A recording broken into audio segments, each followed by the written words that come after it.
Ladies and gentleman, आज ये video Pakistan army, navy और एयरफोर्स में अप्लाई करने वाले बच्चों के लिए है।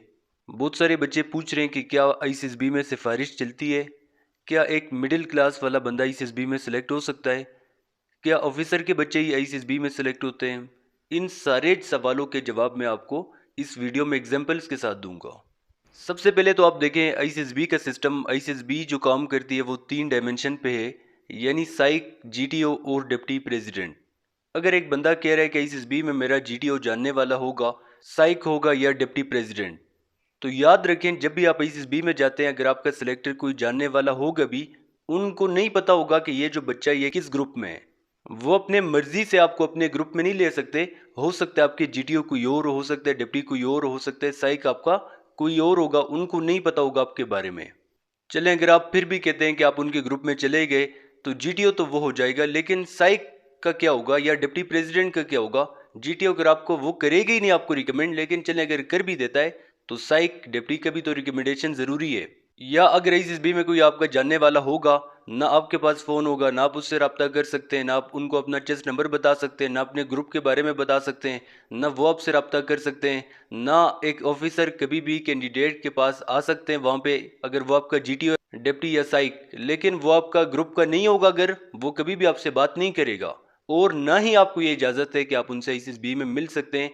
और सबसे जो खूबसूरत तरीन बात है वो ये है कि आईसीएसबी में यूनिफॉर्म नहीं होता, आपको कभी भी पता नहीं चलेगा इन ऑफिसर का नाम क्या है। वो सिविल ड्रेस में होंगे तो कभी भी आप नहीं जान सकेंगे ना उनका नाम, ना उनका रैंक, उनके बारे में कुछ भी आपको नहीं पता होगा कि ये जीटीओ कौन है, क्या नाम है इनका, कहाँ से है।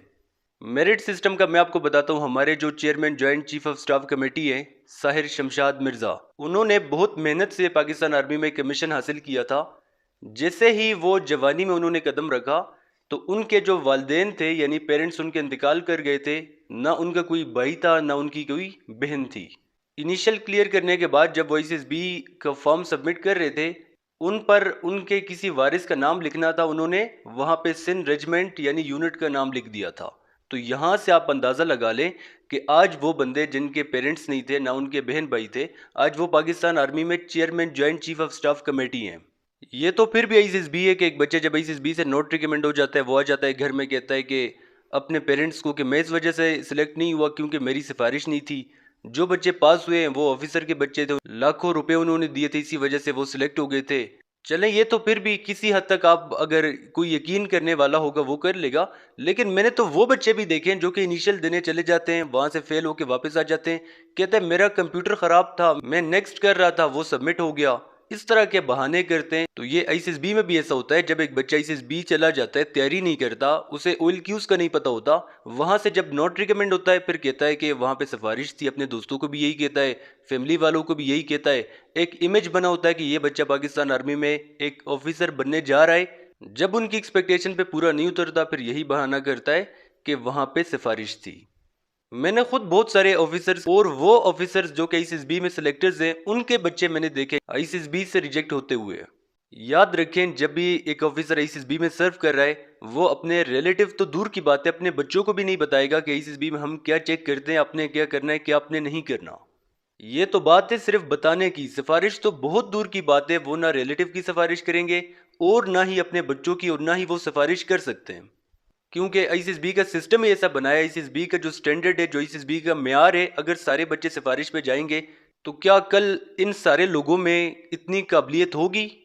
तो याद रखें, फौज सिर्फ और सिर्फ आपको सिलेक्ट करेगी आपकी एबिलिटीज़ पे। अगर आप में क्वालिटीज़ होंगी तो आप सिलेक्ट होंगे, अगर आप में क्वालिटीज़ नहीं होंगी तो कभी भी आपको सिलेक्ट नहीं किया जाएगा।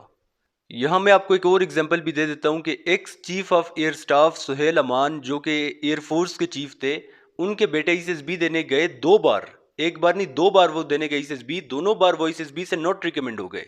एयरफोर्स के चीफ यानी सबसे सीनियर तरीन रैंक पे थे वो। क्या आईसीएसबी में एक स्क्वाड्रन लीडर या विंग कमांडर के रैंक वाले ऑफिसर को वो नहीं बोल सकते थे कि मेरा बेटा आईसीएसबी देने आ रहा है, इसको आपने रिकमेंड करना है। बहुत आसानी से कह सकते थे। अगर सिफारिश सिस्टम होता तो वो इजीली उनको पता था कि आईसीएसबी में इस टाइम कौन सेलेक्टर है, डेप्टी कौन होगा, साइक कौन है, जीटीओ कौन है। तो यहाँ से भी आप अंदाजा लगा सकते हैं कि इस इदारे में कितना मेरिट सिस्टम है।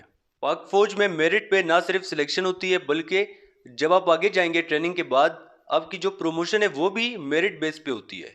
मैंने बहुत सारे ऑफिसर्स देखे हैं जो कि एक सरकारी स्कूल से गए हैं, एक छोटे से गांव से, आज वो ब्रिगेडियर है, मेजर जनरल और जनरल है। कभी भी आपने इन चीज़ों पे यकीन नहीं करना कि सिफारिश चलती है। और मेरे फादर इस तरह से, मैं आपको अपने स्टूडेंट्स की एग्जांपल देता हूँ। ये वॉइस मैसेज आप पहले सुने इस बच्चे का। अस्सलाम वालेकुम सर। सर मैं सुबहान बात कर रहा हूँ। सर मेरे दो दोस्त हैं, उन्होंने आपसे तैयारी की है, मोहम्मद अब्दुल्ला अंसर और अहमद इकबाल।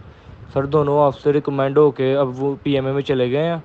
तो सर उन्होंने मुझे बताया था कि सर आपसे तैयारी करनी है, तो मैंने ना अभी 3-4 दिन पहले इधर 154 में अप्लाई किया है। मैं इससे पहले 153 में भी कर चुका हूँ, मेरा इनिशियल क्लियर नहीं था हुआ।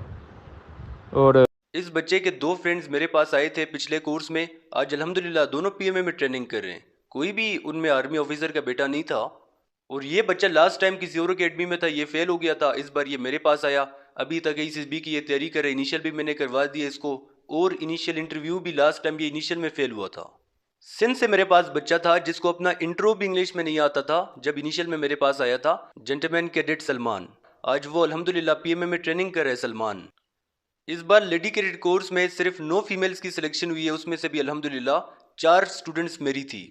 टोटल 6 स्टूडेंट्स आई थी मेरे पास, जिसमें से 4 स्टूडेंट्स की सिलेक्शन हो गई अल्हम्दुलिल्लाह।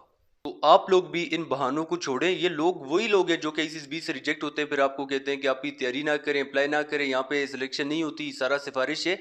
तो ICSB में फेल होने की वजह क्या है? फेल होने की वजह आपकी बुक्स हैं, यूट्यूब चैनल हैं और ICSB की अकेडमीज हैं।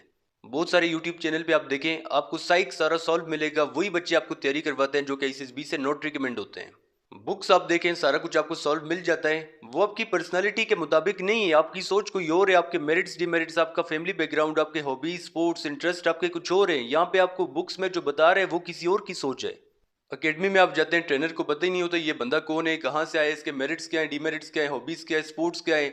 और ये बच्चा फैमिली बैकग्राउंड कोई भी नहीं पता होगा, ना वो आपसे पूछेंगे। 500-500 बच्चे उन्होंने रखे होते हैं अपने पास, तो वो आपकी पर्सनालिटी पे काम नहीं करेंगे, रट्टे आपको लगाएंगे। तो जब आप आगे जाते हैं फिर आप ICSB से रिजेक्ट होते हैं, फिर बाद में यही बहाना होता है कि ICSB में सिफारिश है, लिहाजा सिफारिश पे आप यकीन ना करें। बिल्कुल भी नहीं है सिफारिश, मैं आपको ये चीज़ गारंटी के साथ कह सकता हूँ। अब YouTube पे मैं आपको सारे सबूत नहीं दे सकता, लेकिन अगर कोई चाहता है कि मुझे सबूत चाहिए, मैं आपको सारे के सारे ठोस में आपको सबूत दे सकता हूँ कि ICSB में सिफारिश नहीं है, सारा का सारा मेरिट सिस्टम है। तो आज से ही आप 14 लीडरशिप क्वालिटीज़ पे काम करें, अपनी पर्सनालिटी में इनको डेवलप करें क्वालिटीज़ को, और अपनी डेली लाइफ में आपने इनको इम्प्लीमेंट करना है, ताकि जब आप आगे जाएं, साइक में भी यही लिखें, GTO को भी यही बताएं और डिप्टी को भी। ICSB का आज से हमारा नया बैच स्टार्ट हो रहा है। हमारे पास लिमिटेड स्टूडेंट्स होते हैं, ज़्यादा स्टूडेंट हम नहीं रखते ताकि हम बच्चे की पर्सनालिटी पे काम कर सकें। हम आपको कंप्लीट चीज़ें देंगे, यानी बायोडेटा फॉर्म से लेकर डिपार्चर डे तक सब कुछ आपको मिलेगा, लेकिन हम आपको कोई भी चीज़ सॉल्व नहीं देंगे। हम आपको सब कुछ सिखाएंगे, वर्ड एसोसिएशन में क्या करना है क्या नहीं करना, सेंटेंस कंप्लीशन में, स्टोरीज में, SRT, OPI, SDT। हमारे बच्चे डेली लेक्चरेट की भी प्रैक्टिस करते हैं, ग्रुप डिस्कशन की भी। जब ये बच्चे आगे जाते हैं तो इनको किसी किस्म का मसला नहीं होता। अगर आप भी तैयारी करना चाह रहे हैं, ये व्हाट्सएप का नंबर आपके सामने आ रहा है। लेकिन अगर आप यूट्यूब से तैयारी करना चाह रहे हैं, सारे लेक्चर्स यूट्यूब पे भी अवेलेबल हैं। ये चैनल का नाम है ICSB स्मार्ट स्टडी, तो इसी यूट्यूब चैनल पे आप तैयारी कर सकते हैं।